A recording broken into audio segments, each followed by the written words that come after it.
الفطر اور عید الاضحیٰ کے روزے رکھنے سے۔ یاد رکھیں، نہ تو عید الفطر میں روزہ رکھنا جائز ہے اور نہ ہی بقر عید میں روزہ رکھنا جائز ہے۔ اس سے کچھ لوگ سمجھتے ہیں بقر عید میں کہ نہیں بھائی آدھے دن تک روزہ رہے گا، کہ جس کے جو قربانی کر رہا ہے، جو حصہ ڈال رہا ہے، تو وہ کیا ہے روزہ رکھے گا آدھے دن تک، تو یہ ناجائز ہے۔ یاد رکھیں، میں نے پیچھے بتایا تھا کہ 5 دن ایسے ہیں جس میں روزہ رکھنا جائز نہیں اس پورے سال کے اندر۔ 5 دن ایسے ہیں جس میں روزہ رکھنا حرام ہے۔ ایک عید الفطر ہے اور ایک بقر عید، اور 3 دن ایام تشریق جنہیں کہا جاتا ہے، ان میں روزہ رکھنا کیا ہے حرام، جائز نہیں۔ ہاں البتہ یہ ہے کہ جو بندہ حصہ ڈالتا ہے، قربانی کا ارادہ کرتا ہے، بہتر یہ ہے اس کے لیے کہ وہ قربانی سے پہلے نہ کھائے، یعنی قربانی ہونے سے پہلے نہ کھائے، لیکن اگر وہ کھا بھی لیتا ہے تب بھی کوئی ناجائز کام نہیں کرتا، کھانے کی اجازت ہے۔ 20 نمبر 2049 سے روایت ہے کہ اللہ کے رسول نے ارشاد فرمایا لا صوم فی یومین الفطر والضحیٰ والاضحیٰ۔ 2 دن ایسے ہیں کہ جس میں کوئی روزے نہیں ہے، ایک دن عید الفطر کا ہے اور ایک دن یوم اضحیٰ یعنی بقر عید کا۔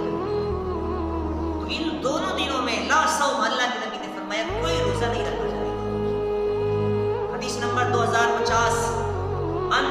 عبیشۃ مسلی رضی اللہ تعالیٰ قال قال رسول اللہ ایام التشریق ایام اکل و شرب و ذکر اللہ۔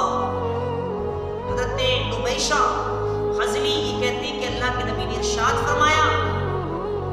کہ ایام تشریق یہ کھانے اور پینے کے دن ہیں، یعنی یہ جو بقر عید والے دن ہیں، یہ 3 دن جو ہے یہ کھانے پینے کے دن ہیں اور اللہ کا ذکر کرنے، اس میں کھاؤ پیو اور اللہ کا ذکر کرو۔ اب دیکھو ماشاءاللہ گوشت کی فراوانی ہوتی ہے، کبھی اسٹو بنتا ہے، کبھی کچھ بنتا ہے، تو کبھی شامی کباب، تو کبھی شیخ کباب، تو کبھی یہ تو کبھی وہ، کیونکہ اللہ نے یہ ہمیں نعمت عطا فرمائی ہے کہ 3 دن کھانے کے لیے۔ اور ایک دوسری بات میں آتا ہے کہ اللہ کے نبی نے ارشاد فرمایا آج کے دن، یعنی جو 3 دن ہوتے ہیں، ان 3 دنوں میں بندے اپنے رب کے مہمان ہوتے ہیں، اپنے رب کے مہمان ہوتے ہیں، تو لہٰذا 3 دنوں کے اندر خوب کھاؤ خوب پیو اور اللہ کا ذکر کرتے رہو، اللہ کی نعمتوں کا چرچا کرتے رہو، تذکرہ کرتے رہو۔ یہ ہے حدیث نمبر 2051 اور ابی ہریرہ رضی اللہ تعالیٰ عنہ قال قال رسول اللہ لا يصوم احدكم يوم الجمعة الا يصوم قبله او يصوم بعده۔ حضرت ابو ہریرہ کہتے ہیں کہ اللہ کے نبی نے ارشاد فرمایا تم میں سے کوئی بھی جمعے کے دن کا روزہ نہ رکھے، جمعے کے دن کا روزہ، یعنی کہ کوئی خاص نہ کرے اس دن کو کہ ہمیں اسی دن میں روزہ رکھنا ہے، جمعے کے دن کو خاص نہ کرے، مگر ہاں اگر وہ اس سے پہلے والے دن کو اس کے ساتھ ملا دے، مثال کے طور پر جمعرات کا بھی روزہ رکھے اور جمعے کا بھی روزہ رکھے، یعنی 2 روزوں کو ایک ساتھ میں کیا ہے متصل کر لے، یا پھر جمعے کا روزہ رکھے اور ہفتے کے دن کا بھی روزہ رکھے۔ خالص جمعے کا روزہ نہ رکھا جائے، اللہ کے نبی نے فرمایا، بلکہ اسے ملا لیا جائے یا پہلے والے کے ساتھ یا بعد والے کے ساتھ۔ اس میں ایک بات یہ بھی ہے کہ ملا علی قاری فرماتے ہیں کہ جمعے کا دن بڑا افضل و اعلیٰ دن ہے اور اللہ رب العالمین نے یہ دن بالخصوص ہمارے لیے کیا ہے نماز کے لیے مقرر کیا ہے۔ اب ظاہر سی بات ہے جمعے کی فضیلت کتنی ہے کہ اللہ کے نبی نے ارشاد فرمایا جو جمعہ ادا کرتا ہے، جمعے کی نماز ادا کرتا ہے، تو ایک جمعے سے لے کر اگلے جمعے تک اللہ رب العالمین اس کی تمام خطاؤں کو معاف فرما دیتا ہے، یعنی دونوں جمعے کے درمیان اس سے جو خطائیں ہو گئی، اس سے جو گناہ سرزد ہو گئے، تو اللہ رب العالمین نے کیا ہے معاف فرما دیتا ہے۔ تو خاص طور سے یہ کیا ہے اسی لیے ہی جو یوم الجمعہ ہے اس کی بڑی فضیلت ہے اور اللہ رب العالمین نے اس امت کو یہ عطا فرمایا۔ تو اب اس میں اگر ہم روزہ رکھ لیتے ہیں بالخصوص اور اس کے بعد میں ہمارے اندر وہ طاقت اور قوت نہیں رہتی ہے عبادت کرنے کی، تسبیح و تحلیل کرنے کی، تو پھر اس صورت میں کیا ہے کراہیت پیدا ہوتی ہے۔ تو اس لیے اللہ کے نبی نے فرمایا خالص جمعے کا روزہ نہ رکھیں، بلکہ یا تو اس سے پہلے ملا لیں یا پھر بعد میں۔ حدیث نمبر 2052 عن ابی ہریرہ قال قال رسول اللہ صلی اللہ علیہ وسلم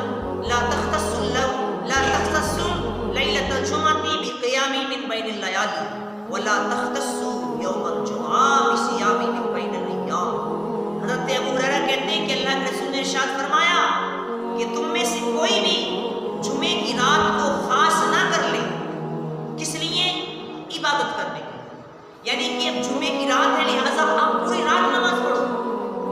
اور جو پچھلی راتیں ہیں وہ سب خالی ہیں، صرف جمعے کی رات کو خاص کرنے سے عبادت کے لیے اللہ کے رسول نے منع کیا۔ ہاں ایک تو یہ ہے کہ انسان شب بیدار ہے کہ وہ کیا ہے ہر رات میں شب بیداری کرتا ہے اور ہر رات میں قیام کرتا ہے، نمازیں پڑھتا ہے، تب تو کوئی حرج نہیں، لیکن صرف ہم نے اسی کو خاص کر لیا تو پھر یہ بہتر نہیں۔ اور فرمایا نہ تم جمعے کے دن کو اس لیے خاص کرو کہ اس میں کیا ہے روزہ رکھا جائے، کہ نہیں اب جمعے کا دن آ گیا ہے اب کیا اس میں روزہ رکھو، اس لیے بھی نہیں۔ اور فرمایا کہ ہاں اتنا ضرور ہے کہ اگر کوئی بندہ تاریخ کے حساب سے روزہ رکھتا ہے کہ ہم اس تاریخ کو مجھے روزہ رکھنا ہے، مثال کے طور پہ 11 تاریخ ہے یا 12 تاریخ ہے، اور وہ 11 تاریخ یا 12 تاریخ کیا ہے جمعے کے دن آ گئی، اب چونکہ اس کی عادت ہے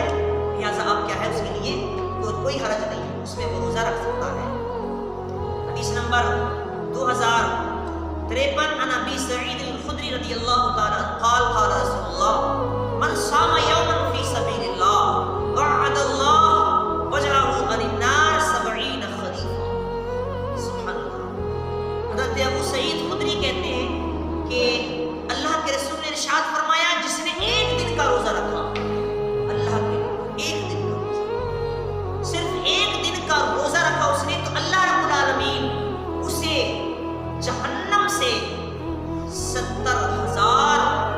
مسافت کے برابر دور فرمایا، اسے 70 خریفا، اور ایک روایت میں کہ 70 سال، یعنی کہ اسے اس کے اور جہنم کے درمیان 70 سال کی مسافت کر دی جاتی ہے، یعنی اسے جہنم سے اتنی دور کر دیا جاتا ہے۔ اب ذرا آپ اندازہ لگائیں جو بندہ ایک روزہ رکھ رہا ہے اس کی شان کا یہ عالم ہے، اور جو 30 کے 30 رکھتا ہو تو اس کی شان کا یہ ان خوش نصیبوں کی بات ہے جو روزہ رکھنے والے ہیں، ورنہ کچھ ایسے بھی ہیں جو 30 کے 30 پائے ایک دم کیا ہے صفہ ایک بھی نظر نہیں آتا ہے، تو لیکن